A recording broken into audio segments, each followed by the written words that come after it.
Welcome to the roadmap to the first $100,000 in your media business. So, at first glance, this may seem extremely overwhelming, but don't worry, we are going to break it down section by section and go over it one section at a time so that it really makes sense and it's very easy to understand. Now, before we get started, I want to talk a little bit about what this roadmap is and why it is so important in your media business. So, essentially, this roadmap is a breakdown of your general sales funnel. So every business, whether you are selling a product or a service, it comes down to having some type of sales funnel. So that starts with your marketing to your lead nurturing to your sales process to the conversion of a lead to a client or a lead to a customer, and then the activity that happens after they become a customer. So whatever you do after the transaction is made. So this roadmap is essential because this is at its core the basic funnel that every successful business lives by. Now, this funnel has been modified a little bit for the media industry. It would be a little bit different if it was for a product or for a different service, but it is roughly the same as what you would come across in any major business. So before we get started, we will look here on the summary section. So here in the left of the flow chart, you have the roadmap to 100K. I won't read this entire summary for you, but this is just a quick summary of exactly what we're going to go over, and then a glossary of terms in case you were confused about some of the business terms that are used, like inbound or outbound or lead magnet, those types of things. So that can be looked up here in the glossary of terms.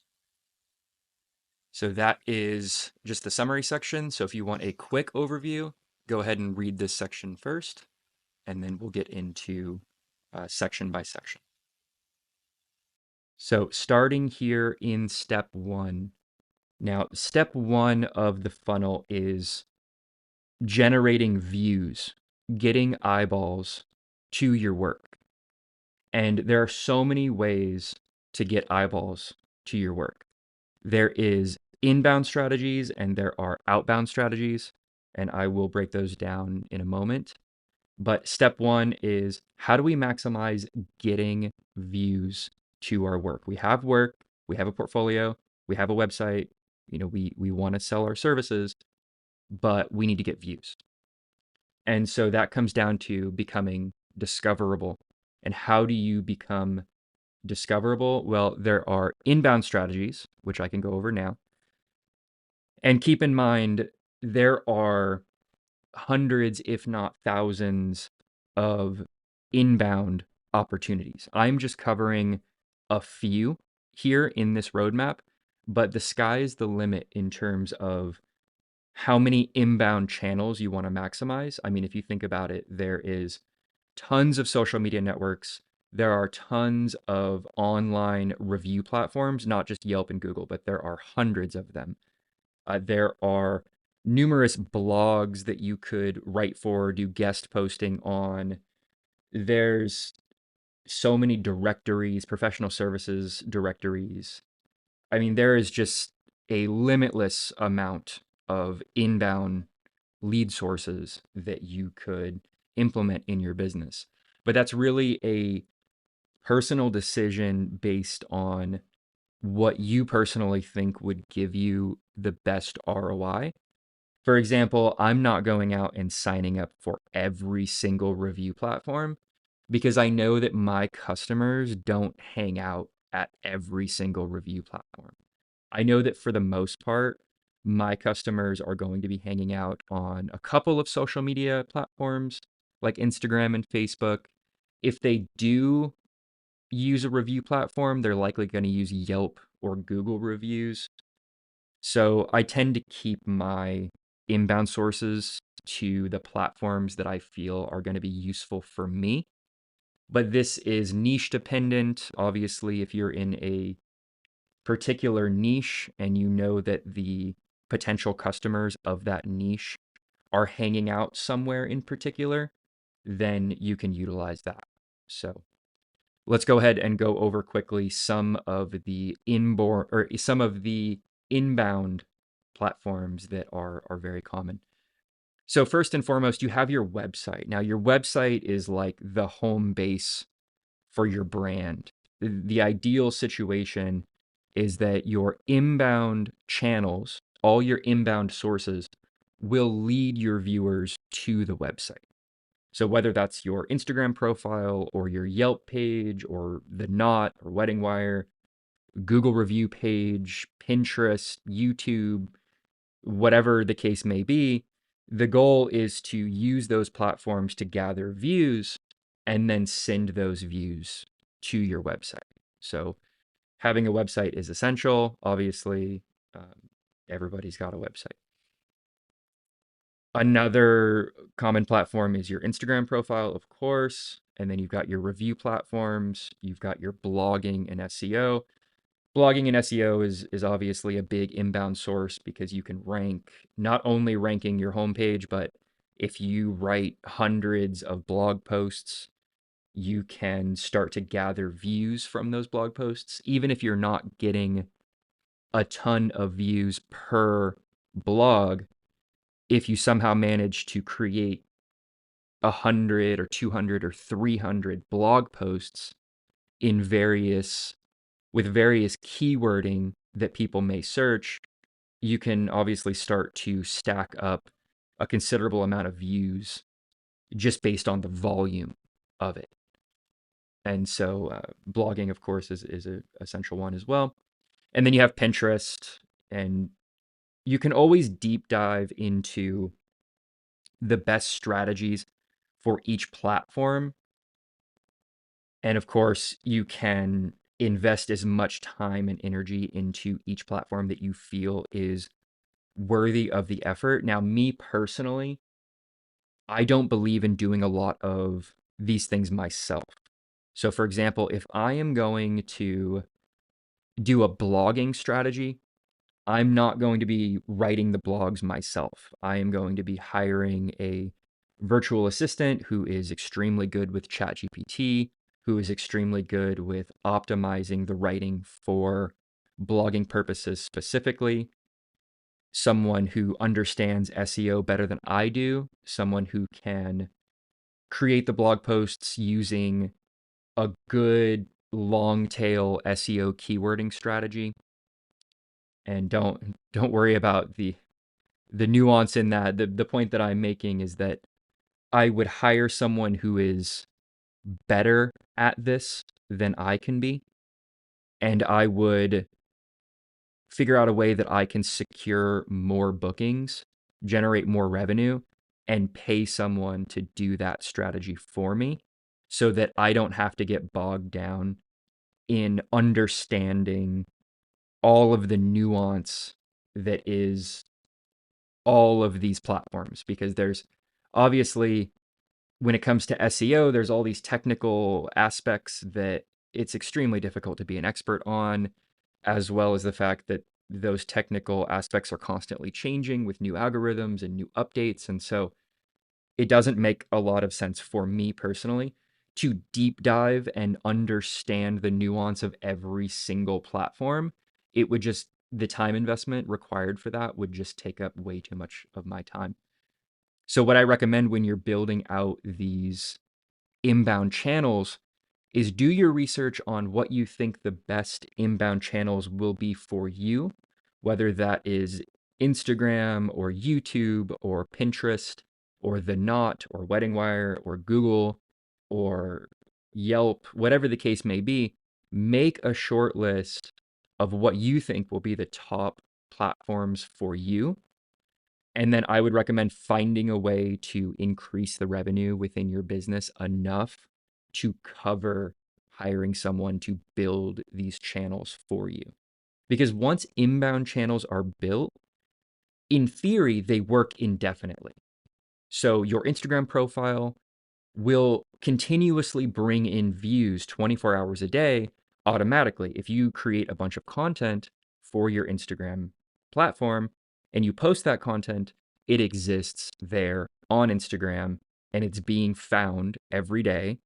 And so the goal is to take the time investment to build out your inbound channels and allow them to just exist out in the universe, ideally bringing views in on a consistent basis. So I hope I haven't over-explained inbound, but that is inbound. It is creating channels that views can be generated on a regular basis that lead people to your content, to your brand, to you. Now, this is in contrast to outbound. Outbound marketing is when you go to your ideal customer. So you make the effort to contact them. Now, the fastest example I can think of is telemarketing, right? You get a telemarketing call and they're trying to sell you something. That is the easiest example of outbound. That is somebody calling you to sell you what they're offering. And so some quick outbound examples would be Instagram DMs. So say you are a wedding photographer and you go to the hashtag of a very popular location where people get engaged often. Maybe in your town, you have a beautiful viewpoint of the city, and you know that people get engaged at that viewpoint like every day. And you go to the hashtag of that viewpoint and you scroll until you find that photo of the guy on his knee proposing to the woman with hashtag I do. And you go to that person and you send them a DM. You DM them and you say, "Hey, my name's Karsten. I noticed that you recently got engaged. I'm so excited for you guys. What an amazing step in your guys' lives. I happen to be a wedding photographer. If you have time, I'd love to get on a phone call with you and just chat with you about what you're planning for your wedding and just talk about things." Right? That would be an example of cold outbound outreach. So it's outbound because you have made the effort to go after them. Now, examples of outbound is Instagram DM, of course, cold emailing. We all get cold emails every day. Now, cold email tends to work better for B2B situations. So, as a wedding photographer, you likely wouldn't be cold emailing brides or grooms. Plus, it would be quite difficult to find an email list of recently engaged people. That's a pretty difficult thing to find.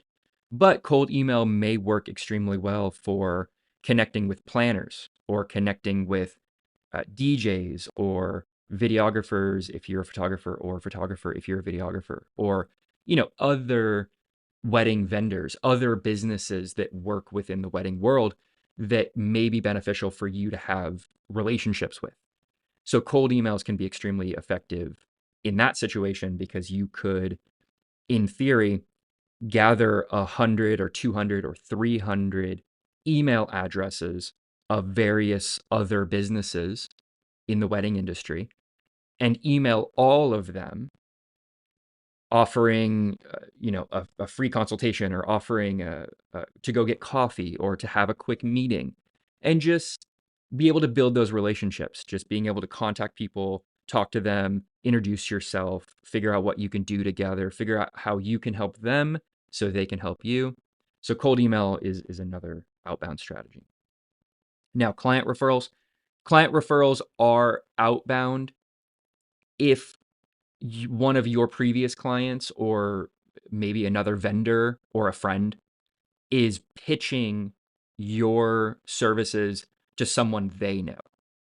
So this can be confusing because client referrals can also be inbound if they're existent in the form of like a Google review. Like if there's a Google review that says like, "Oh my God, Karsten is an incredible photographer, would highly recommend," and somebody stumbles upon that review and then decides to contact me, that would be an inbound. But an outbound would be if I recently had a bride, say, I photographed a wedding for a bride and she was extremely happy, and I call that bride And I'm like, hey, do you know anybody who's getting married next year? Do you have any friends or family who might be getting married? And that bride says, oh, yeah, my cousin's getting married.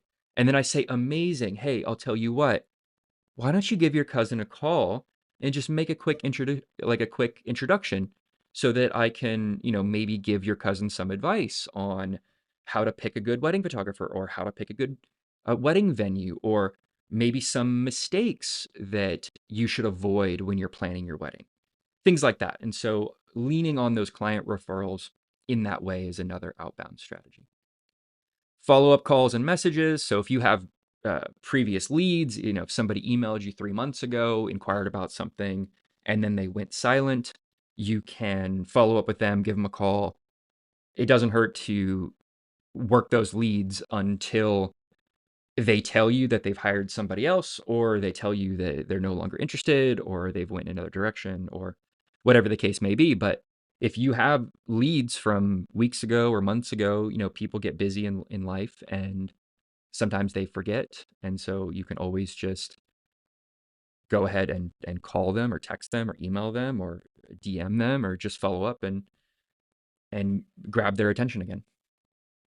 And then we have networking events. Again, another form of outbound, whether it's a conference or a bridal show or a networking event or cars and coffee is a big one if you are working in the B2B, the business to business space. I mean, there's a limitless amount of networking events. You just have to get involved and figure out where yours are and jump on them. But those are those are just a few cold or not cold. Those are just a few outbound strategies.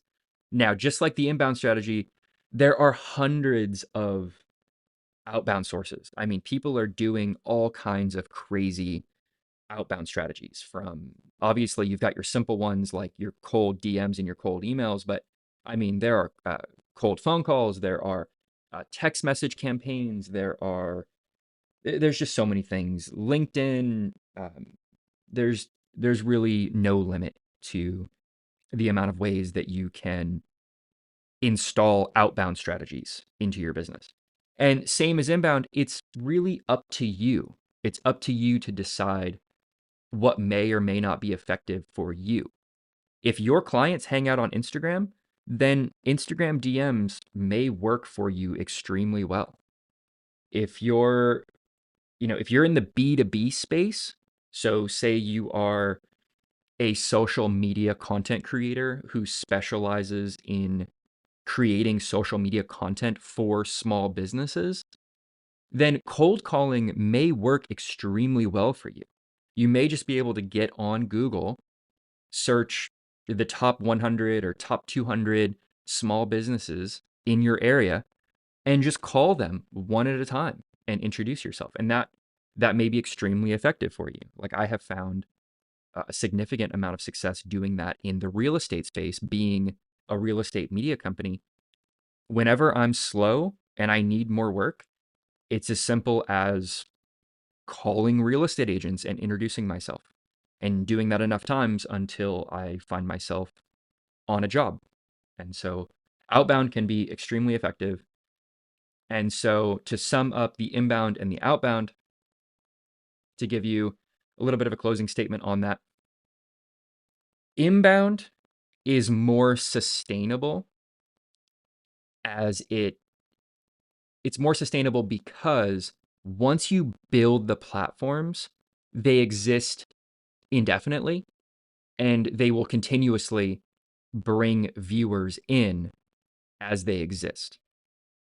That being said, it is generally a slower process. Like when you're blogging, if you create 500 blog posts, that's amazing, but it's going to take a lot of time and the views will trickle in slowly. You're not going to get this massive influx of views where you all of a sudden you're getting 500,000 views. It's going to be, 10, 15, 20 views a day per blog post times 500 blog posts.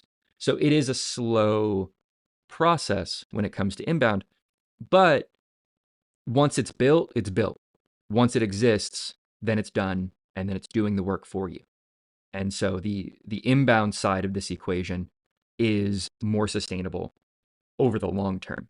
Now, outbound requires a lot of work. I mean, you're actively working. Like you are getting on the phone and calling people. You are getting on Instagram and DMing people. Like it requires immediate work. And the moment you stop, it stops. You stop reaching out, the leads stop coming. But the benefit to outbound is you can get results today. Like I can pull up a list of the top 500 real estate agents in my area, and I can get on the phone and start calling now. And by the end of the day, I can most likely have work just by sheer calling, talking to enough people. If I call 100 or 200 real estate agents today, odds are I can get myself work today and get results now and be able to make money in the immediate future. Now, of course, it takes effort, it takes time, and the moment you stop, the leads stop.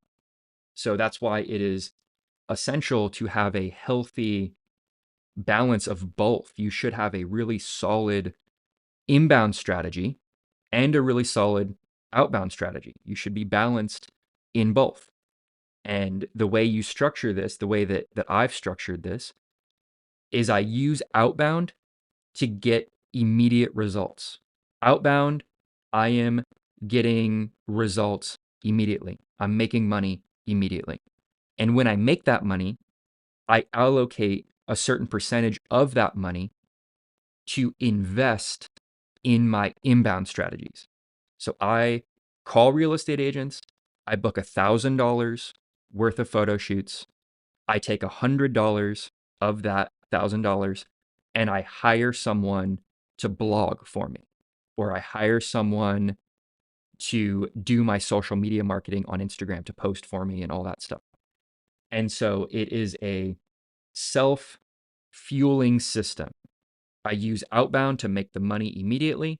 Once I have the money, I reinvest it in the inbound, and then the inbound exists over the long term, continuously bringing money in for me. So that is step one. I hope that makes sense for you.